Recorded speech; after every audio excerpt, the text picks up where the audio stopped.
আসসালামু আলাইকুম। আমি তাকুয়া মম বলতেছি চট্টগ্রাম থেকে। দূরে এবং কাছে দেশ ও দেশের বাইরে থেকে যারা দেখতেছেন আপনাদেরকে অসংখ্য ধন্যবাদ। আশা করি আপনারা ভালো আছেন। আলহামদুলিল্লাহ আমিও ভালো আছি। তো আজকে আপনাদের সাথে পুডিং রেসিপিটা শেয়ার করতেছি। আমি কিভাবে পুডিংটা বানাই। তারপর দেখেন আমি প্রথমে ক্যারামেল করে নিয়েছি, কেকের মোল্ড যেটাতে কেক বানায় এই মোল্ডটা নিছি। তারপর আমি পাউডার দুধ নিছি, হাফ কাপ গরুর দুধ নিছি 1 কাপ। তারপর 1 কাপ চিনি নিছি, সামান্য পরিমাণ লবণ নিছি চিনির ব্যালেন্সটা ঠিক রাখার জন্য। তো ভ্যানিলা এসেন্স দিছি আর কিছু দিনে। তারপর আমি না সেকে বুলক্রমে দিয়ে ফেলছি, আবার সেকে নিছি পরে। তো আমার ব্লগটা হচ্ছে আজকে রান্না বান্না না, আমার ব্লগ হবে যে আজকে কেকের রেসিপি আর আজকে আমি কোথায় গিয়েছিলাম সেটা। কারণ আমি হাউসওয়াইফ, আমি যখন যা করি সেটা আপনার সাথে শেয়ার করি, তাই জন্য ভালো লাগলে লাইক করবেন, কমেন্ট করবেন এবং শেয়ার করবেন, সাবস্ক্রাইব করে দিবেন। যারা নতুন আমার ভিডিওটি দেখতেছেন এখনও সাবস্ক্রাইব করেন নাই, আপনারা কষ্ট করে আমাকে একটু সাবস্ক্রাইব করে দিয়েন। আশা করি আমার ভালো লাগবে।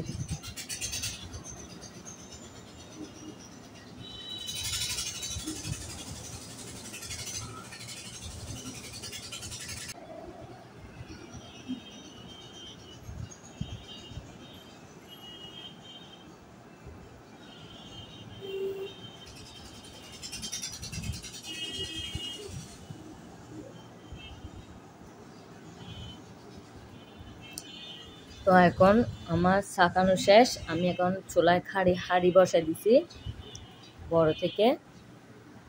তো একটা স্ট্যান্ডে দিছি, পরিমাণ মতো পানি দিয়েছি, বেশি দিই নাই। বেশি পানি দিলে না উপরে পানিগুলা বাপ বেশি উঠে যাবে, তাই জন্য বেশি দিই নাই। মোল্টের নিচে সামান্য পরিমাণ থাকবে। চুলা হাই দিছি প্রথমে, যখন পানি ব্লক উঠে যাবে তখন মিডিয়াম করে দেব। তারপর একটা ঢাকনা দিয়ে ডেকে দিব, একটা শিল পাত্র দিয়ে দিব, ভার জাতীয় জিনিস দিব আর কি, পানি বাপটা না লাগার জন্য, ভিতরে পানি যেন না ঢুকে তাই জন্য। তো এটার উপর আরেকটা ঢাকনা দিব।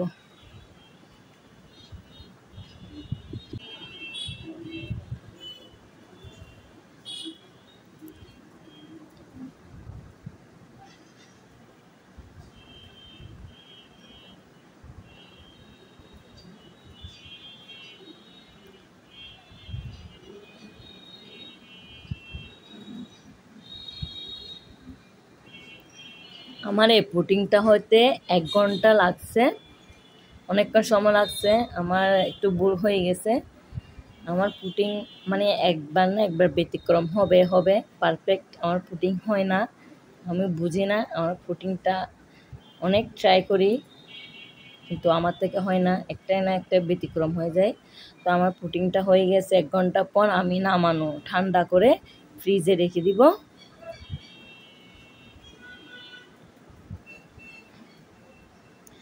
ফ্রিজ থেকে নামায় তো আপনাদের সাথে পরিবেশন করব কিভাবে আমি পুডিংটা কিরকম হয়েছে।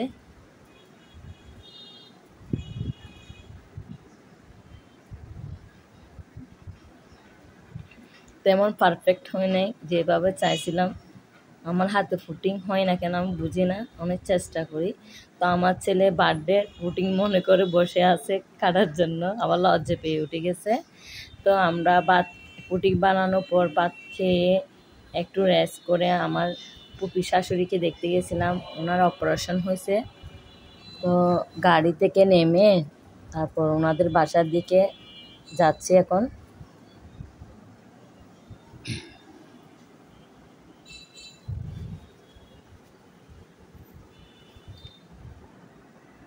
আমার বড় যাও আমার সাথে যাচ্ছে।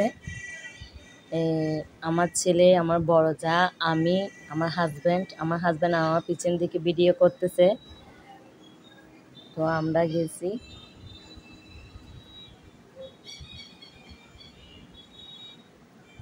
এটা হচ্ছে যে আমার বড় জায়ের খালাম্মা, আমার হচ্ছে যে পুপি শাশুড়ি। তো ওনাকে আমি অনেক সময় যাই না বিদায় ওনাকে বলতেছে আপনি শুধু আমার সাথে আসেন। ওনারা এসে দেখে গেছে, আমি লেট করে ফেলছি একটু। আমি বাচ্চারাও অসুস্থ কারণে আমি যেতে পারি নাই, ওনারা গেছিলো দেখার জন্য। এখন আমি রিকোয়েস্ট করছি বিদায় উনি আমার সাথে আসছে একসাথে।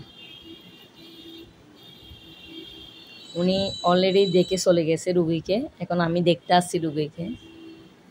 তো রুগীদের বাসায় বসলাম, রুগী শোয়া ছিল।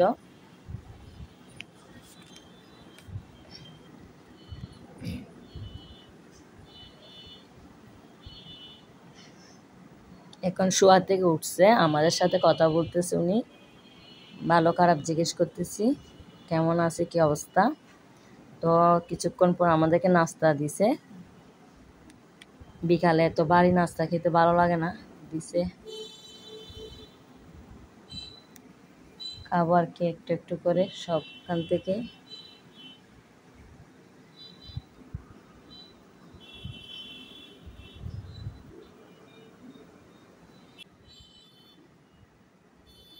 ভালো লাগলে লাইক করবেন, কমেন্ট করবেন এবং শেয়ার করবেন। কমেন্ট করলে ভালো লাগবে আর কি।